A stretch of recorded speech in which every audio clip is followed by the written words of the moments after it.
Good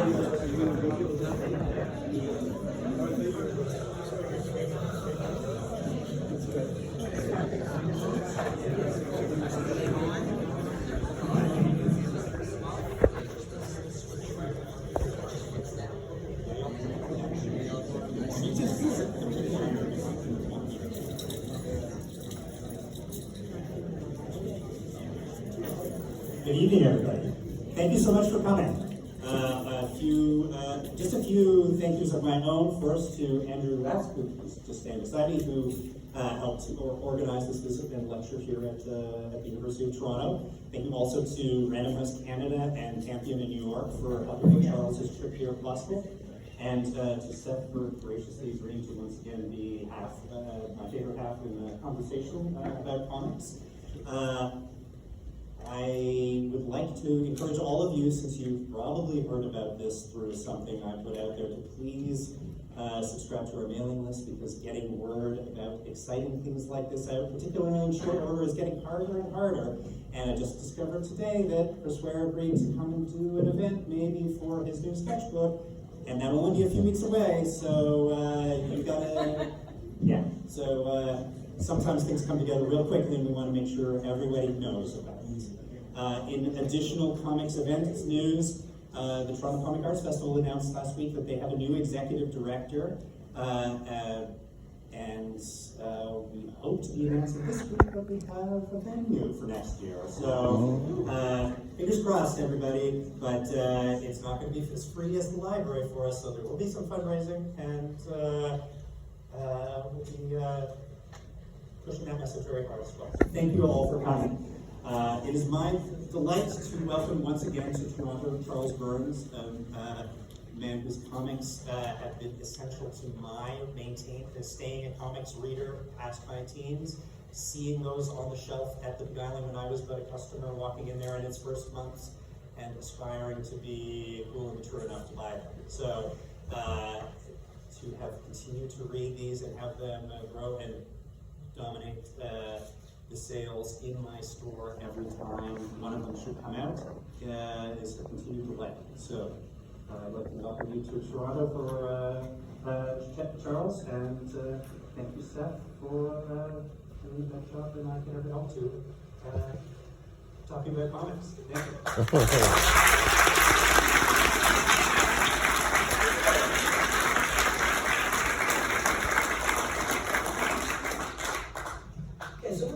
For about 40 minutes or 45 minutes or whatever, and we'll open it up for some questions, the usual business.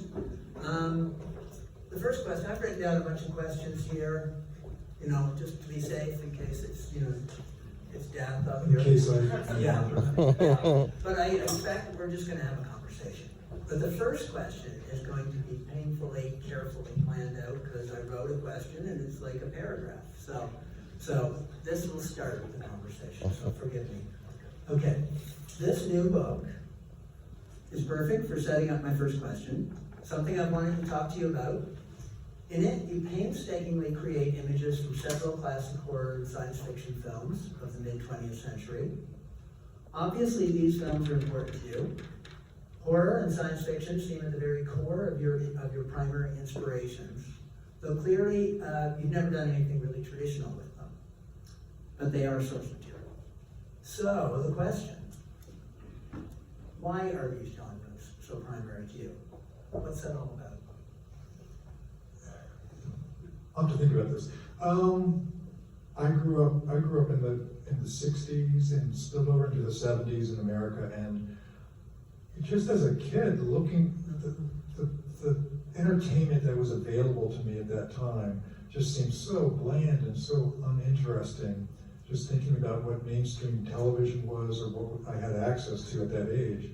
And there were a few television shows or a few shows that showed classic horror movies, cheap horror movies, but I was not a discerning viewer. If it had a giant spider or a giant Gila monster or anything giant, then I was going to watch it.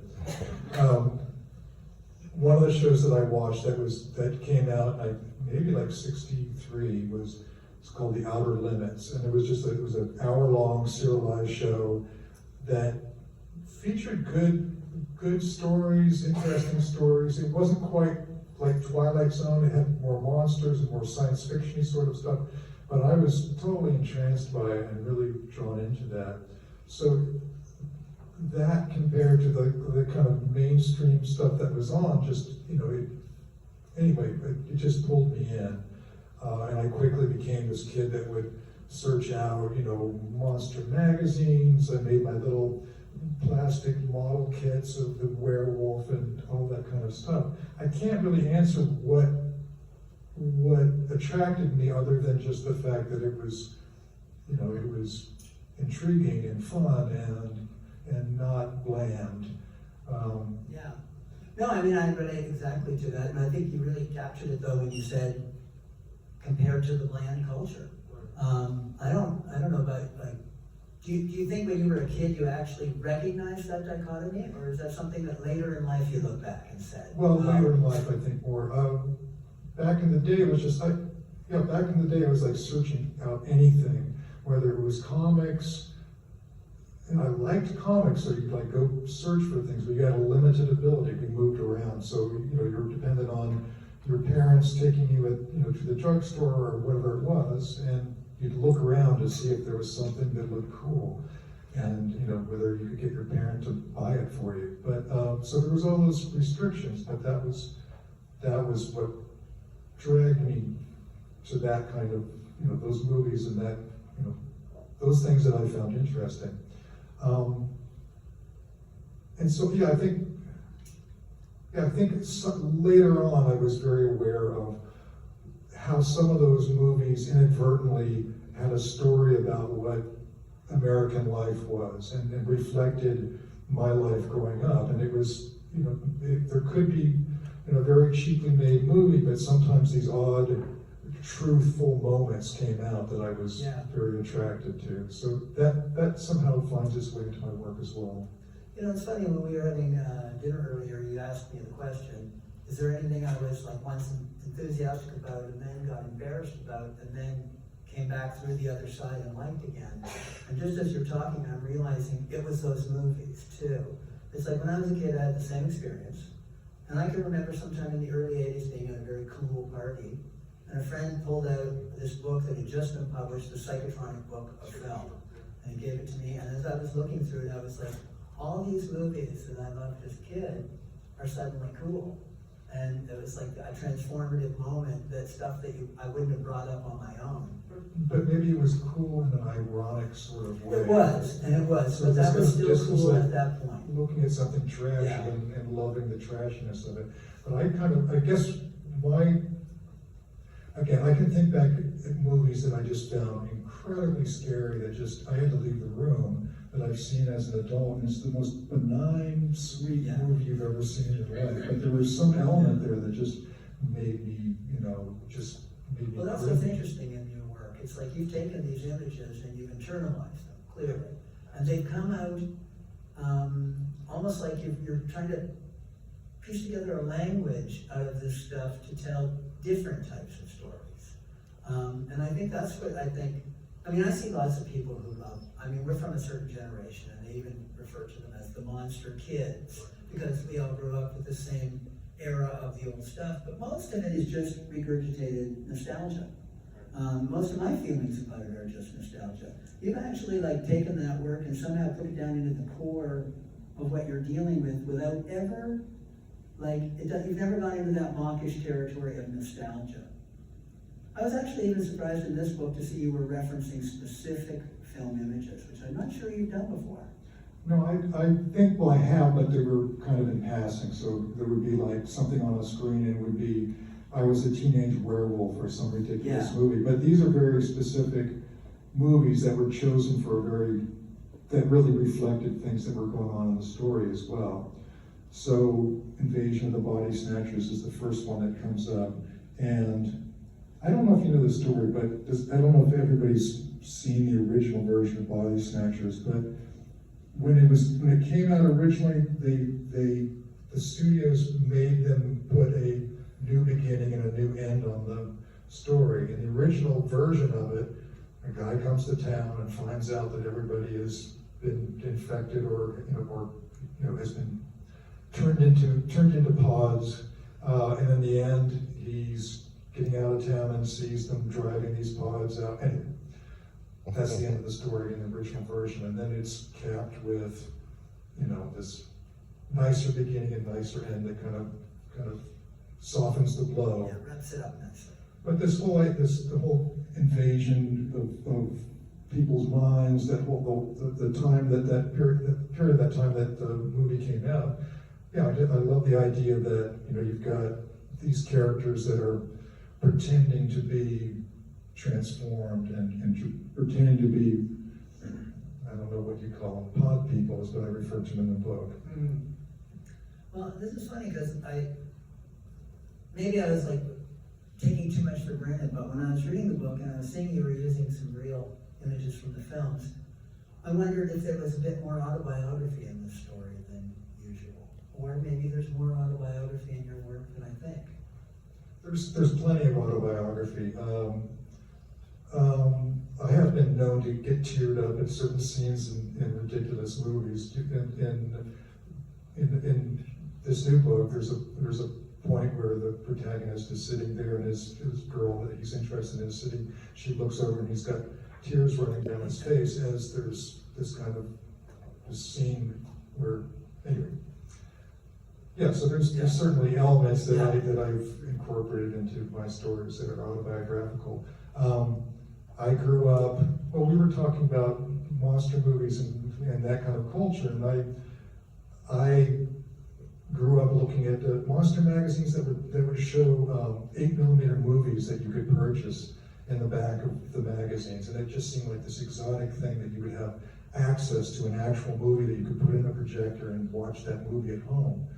And somewhere, maybe in junior high school, I met a friend who had a movie projector, had a whole stack of these movies that, monster movies that I always looked at or seen in magazines, and he also had a real movie camera. So there's autobiographical elements in the story in that's what we did. We put on movie shows for neighborhood kids, crappy, like all the worst movies you can think of. And then we would also film our own movies and show those for, I don't know what we charged, a quarter or something, but. Does any of that survive?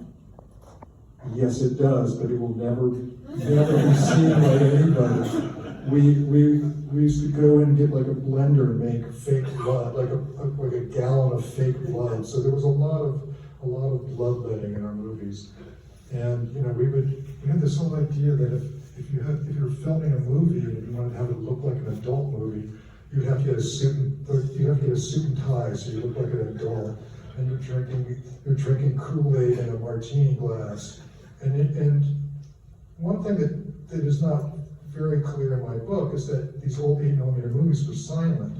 So you're always hearing this kind of clicking of the projector. So that's a reference that's a piece that I use in the book, but I never come out and say, oh, these are silent movies. So there's portions where the character is narrating the movie, and that's what we would do because there was no. But we would film things like you and I having a conversation, because that's what you do in movies. And so, there's no. We would have like the narrator, like he asked him about the job that he's given. It would be like some ridiculous thing that we're narrating, but we're kids sitting in suits talking to each other in a living room, your grandparents' living room or something. And then then there was. Anyway. Do you think that's part of I know for myself, drawing my own little amateur comic books as a child and stuff, this sort of whole process that you could actually just do it is a lot which just sort of leads you later to doing it as a career. Yeah, it was a revelation that, well, again, what happened is my friend had an older brother and they got a hold of the movie camera and they made their own movies, or just a little short, like a reel of film would be maybe 5 minutes of actual time, projected. But just the idea that, that could be done. And the same thing was true with comics when I finally realized that, I saw a piece of art and, it's a piece of paper. And human hands make this, and that's ink on paper, and that was the same kind of revolution. Yeah. Do you think like at an early age, did you have like obviously you were making movies. This is something, I loved movies as a kid, but I wasn't making any movies. But I loved comics and I was drawing comics. You were obviously drawing comics too. Yeah. Were you thinking that maybe you'd be a filmmaker? Or did you know always it was the comics?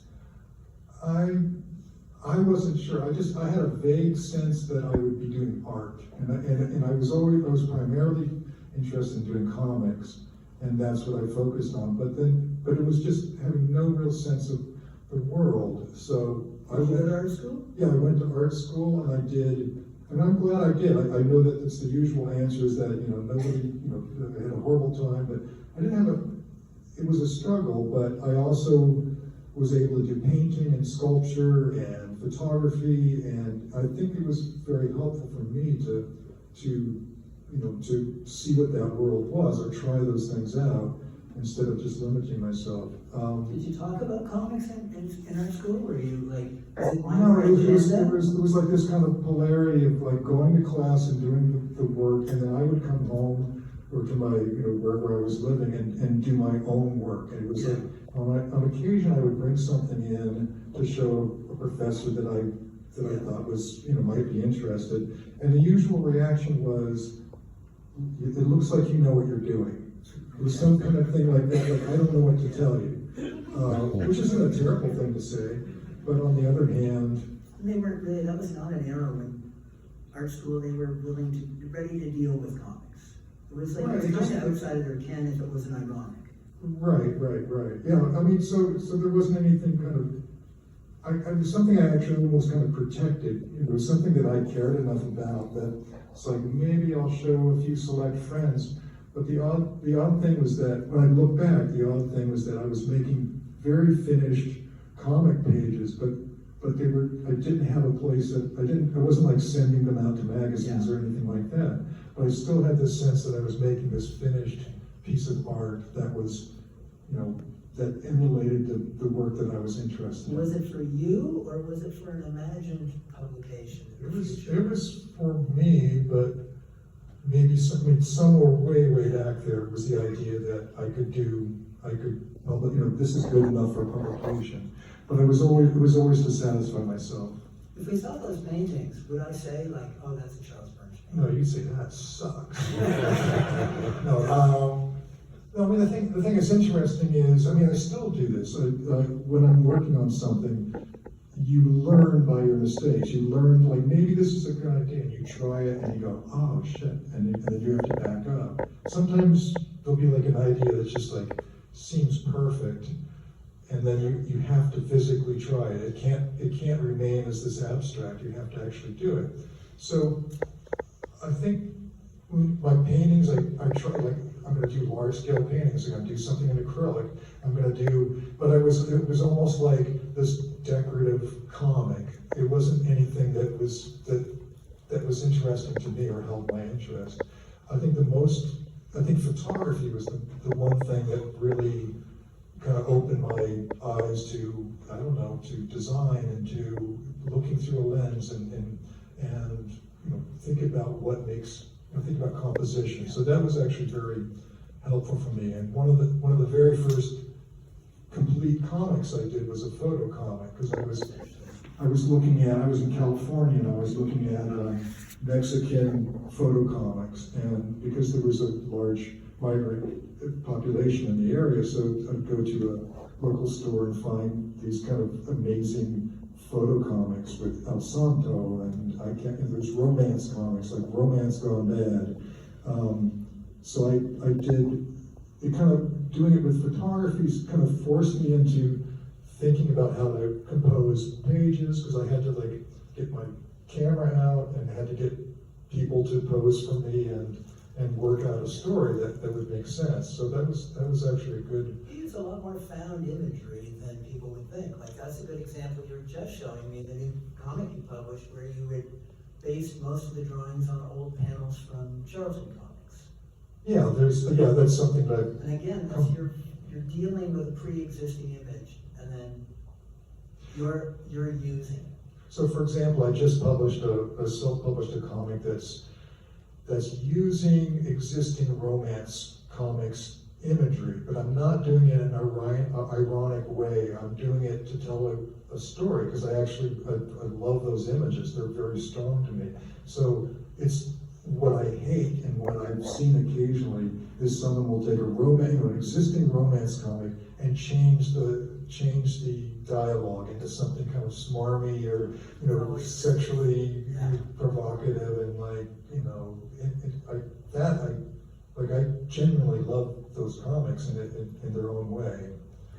Which is probably a good segue, because I should ask you, why are your comics, why is romance and the 50s, those 50s comics essentially, at the heart of what you do? Because the comics you would have been reading as a kid would not have been those comics.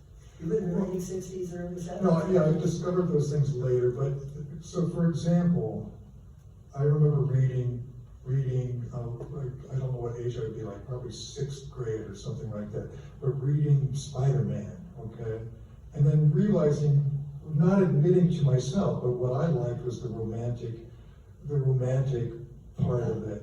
The kind of soap opera sort of part of that. That was, but it was it was a boys' comic with fighting and superheroes and all that stuff, which some of that was fun, but I realized afterwards that what really pulled me in was that kind of soap opera romance portion of it. And then later, I guess I kind of discovered the more vintage comics and liked the look of those comics. Didn't you show once your father had an album of clipped comics?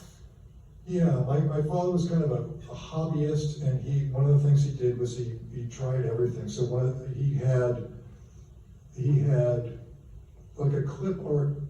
It was called what do you call it, a morgue, an artist morgue, where you clip different examples so you can use that to copy, essentially.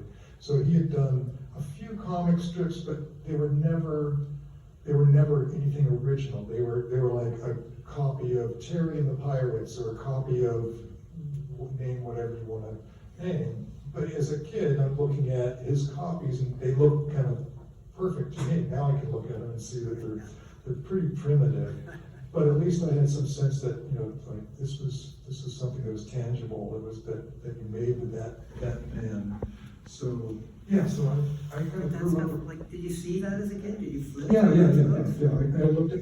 There was a lot of that stuff around. My dad loved comics, so he would clip them out of the papers and paste them into this book. And I was a kid that was by himself a lot. I was stay-at-home kid, and rummaging through the shelves of art books and stuff that I didn't understand, the cultural references. My dad had before Mad Magazine was Mad Magazine, it was a comic book, and they did parodies of popular American culture. But I didn't know who Mickey Mouse was. I could see who Mickey Rat was, but I didn't know who Mickey Mouse was. But What did your dad do for a living? He was an oceanographer. That's great. That's And not a the answer I was hobbyist. expecting. Like all the other oceanographers drawing up their comic strips on the side. Well, he did. That was just one. His interests were everywhere. So that was he'd do that for a week. Okay. But he would come back from the library with a stack of books on the techniques of drawing or the techniques of wood carving. So he did wood carving, and he did everything you can imagine. The most elaborate model railroads you've ever seen in your entire life. That's great. But yeah. Okay, well, I don't want to waste the whole thing just talking about your childhood, but I guess the thing I'm getting at here, kind of, is there's something primary in this experience, and your work is so precise, and so there's not an accidental project, anything you're doing, that I feel like there's a fetish quality when you're making a book. There's something you're trying to get onto the page and into the book that, do you feel like you've reached it? Or is I each book another trial? don't know if I understand when you're saying fetish quality. There's. I guess what I mean is, I'll speak for myself and not for you, but as a child, you look at these movies or comics for me specifically, and it's like you say, a hand drew them, Right. but not my hand could draw that. There was something so perfect, so inhuman about the artwork, that it's like I spent the next 20 years trying to become the person who could do that, who could make exactly this perfect object in some way, which in the end turns out almost to be like a fetish. Okay, It's like, yeah. and then I feel like I've come out the other side. Now I'm trying to get away from that. No, I'm still chasing that. I'm not. I've always admired people who are kind of more open and loose, who have found other strategies. Like I love Gary Panter's work, and he and I have done pieces together. Worked on the same table together, and I love his creative mind, and on a few occasions I'm just going to do something looser and more open. Like 5 minutes later, that page is torn up and on the ground. It's just like, it doesn't work for me. Because I guess it's like, whatever that quality is that I'm chasing after, that it's almost a visceral, I believe it. No, I can see it in there. And as I was thinking about your work, thinking about coming here, I was thinking, I cannot remember seeing any juvenile work from you. Your work, the first works I've seen from you would be like Raw and probably Ill-Bred, which was in Death Rattle. Right, that's pretty juvenile. It's pretty early, but that stuff is already like mature work. What was the work before that like? Was it always that precise? It was hippie drug art. No, I mean, it was kind of hippie drug art. I mean, I looked at, I was not emulating Robert Crumb so much, but certainly there's influence of like that kind of psychedelic world that came out of Victor Moscoso and Rick Griffin, who were in Seth comics as well, and all the hippie posters or the music, album covers that I looked at. So I was doing comics that did not have dialogue or narrative, so they're just kind of like scenes, panels with things going on in them that related to each other. So my approach really came out of the purely visual with kind of an implied narrative there, but not. I was not drawing. I was not lettering or putting dialogue into any of the comics early on. And the one that you just mentioned, that Ill-Bred, was the first comic that I did that had narrative in it. Okay, The first complete that's comic. pretty interesting because that's a very realized work. If I didn't know anything about you, I would assume that was from a body of work, not the beginning. No, it was the first comic I completed. I had done plenty of things before that, but it was the first narrative, kind of traditional. Do you feel like you were building up to narrative in those kind of earlier comics, like getting to the point where you would start telling traditional stories? I think I tried, especially when I was younger, but it was the usual thing of like, you do the kind of splash page, and then you get to halfway to page 2, and you start getting bored, and you want to move on to something else. So I didn't have I felt comfortable with the drawing aspect of comics, and I think that I worked on very diligently. But it wasn't until probably in my early 20s that I started taking the writing seriously and trying to figure out that and telling a story. And I think it was kind of that awareness of going through art school and knowing what that is. Like, you work for a month on a drawing or a painting, and at best it gets sold, and then it gets stuck on somebody's wall. There's nothing wrong with that. But then I realized I wanted something that was more accessible, and I also wanted to start telling stories. So, the story part was what took quite a while to work on that. I think it's a common experience for most cartoonists of our generation and the ones before us too, is that they came to it from the art.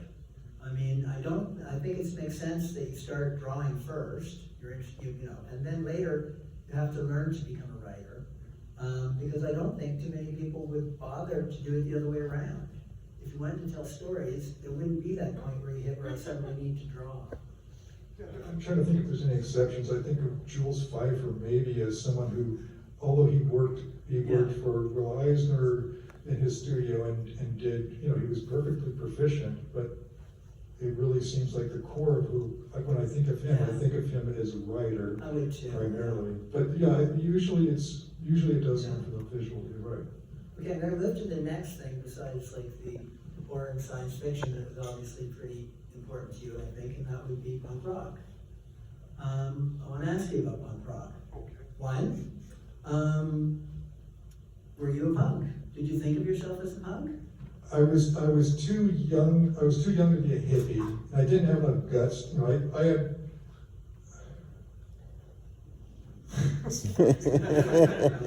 Anyway, I wanted to be all of those things, but I didn't have the personality. I know that you had the guts to. Well, that must be embarrassing. There's a few photos of you that I love so much. They're just like, oh, okay, you went full fledged. Yeah, I wore a little skinny tie at some point. I'll admit it. You know, I had my little suit jackets, but I wasn't full fledged. I didn't, you know, I wasn't. Did you like punk music? Oh yeah, of course, Because absolutely. I hated punk music.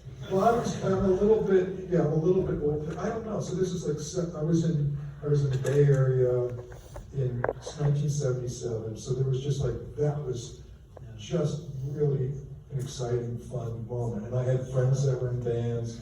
So it was like a girlfriend in a band and people that were in art school. So it was just this kind of explosive moment for me. And I know it's a cliche, but the whole DIY, do it yourself, that really appealed to me. And part of my wanting to move into comics in a certain way was, oh, I don't have to go through these other channels. At very worst, I can go to there were copy centers then. There were finally accessible copy centers. So I started doing my own little zines or whatever, maybe five copies of it. But I liked that idea that you didn't have to go through the channel of this commercial accessible. You could do it yourself. So you could. Yeah, I remember a roommate of my girlfriend's roommate said, you know what? I don't think I'm going to be in a band. I think I'm going to do a zine. Just something like one or the other. What difference does it really make? Everybody's in a band, but I did like that. I did like the fact that music. Anybody who had the guts could get up on stage, and I did get up on stage on occasions. On occasions. Once or twice. I've had my friends tell me, like, do you remember that time? I'm like, where was that? Maybe I was, I did. Yeah, you and Gary Lee used to play music, didn't you? Yeah, Gary Lee did, Gary Panter. So, Gary Lee was in a bona fide band, and Gary's been playing with a band for years as well. The two Garys. But I had a fake band that was just myself. And so I recorded music and that sort of thing. But as far as like am I going to go back home and listen to my 7-inch punk singles when I get home? I mean, no, but I like what they represent too. And I like the fact that, you'd go see a band and you'd buy you can make a 45, that's accessible. No, I like totally exciting. Yeah, I like agree that. 100%. I mean, the zines that you would find in that era, what I remember that struck me most was just that you were seeing like a new kind of graphic design appearing in front of you that was cobbling itself together, without a sophisticated kind of agenda. But you instantly recognized like a new kind of beauty was appearing that was very rough and like now would be taken for granted. But at that point the slapdash quality of what people were doing had like a genuinely like fresh burst of excitement on it. Right. Yeah. Now, I guess the question I'm thinking too is like, did you feel like at the punk time that was like, were you linking together the things that make up Charles Burns and like forging those into a comic? Or was it just that like you were there at this moment and like your personal history in punk and then maybe Raw magazine, it's like it comes together? There was one part that I found kind of liberating was there was this aftermath of the hippie era where there was people clinging on to, you know, the idea of this is gonna sound corny, of peace and love, that whole idea of the fact that there was this music that could not necessarily embrace, but kind of acknowledge darker things in the world, acknowledge their existence and be able to talk about them. So that was kind of liberating. I hated hippies. I didn't hate. I actually loved it. I had a Peter Max poster on my wall when I was in. No, I was so happy. I was kill hippies. Where were you? Well, actually, let's just segue right into Raw, because I might as well say, like, how did that happen? Did you meet her? What was the circumstances of how you came into that circle? Okay. So I was out of school and had some sense of like, oh, I went to that, and like, how do I make a living at this thing that I want to do? And my general sense was that the only thing that I could see, you know, I didn't want to work in a commercial comic book. I didn't have the skills. I would never be able to do that. I didn't have the skills. You know, so how do I make some money at that? And my sense was that, oh, it would be illustration. So I had a portfolio of original drawings and a few things that I would bring up to New York and drop off at magazine offices and all that. So I guess it was around 1981 when the first issue of Raw came out. And so Raw was a magazine that was kind of an oversized art comic that came out early 80s, and it was a combination of American cartoonists and some European cartoonists, but primarily work that was not that you hadn't seen or that I hadn't seen. And it was beautifully printed, kind of oversized. It was published by Art Spiegelman and his wife Françoise Mouly, who's now the art director at the New Yorker. But their idea was like, we're going to make our kind of ideal comic. This is our, and originally it was called they were trying to step away from the idea of underground comics, I think. So it was the art and it was a graphics magazine is what they originally was one of their mastheads, something about the graphics magazine. So they were stepping away from what were thought of as, you know, hippie underground comics, very consciously. Anyway, the first issue was out on the streets in New York, and I picked it up because it looked great. And the first issue said, we're interested in submissions. And they listed their address. And I'm like, oh, that's 2 blocks away. So I went and rang the doorbell in a very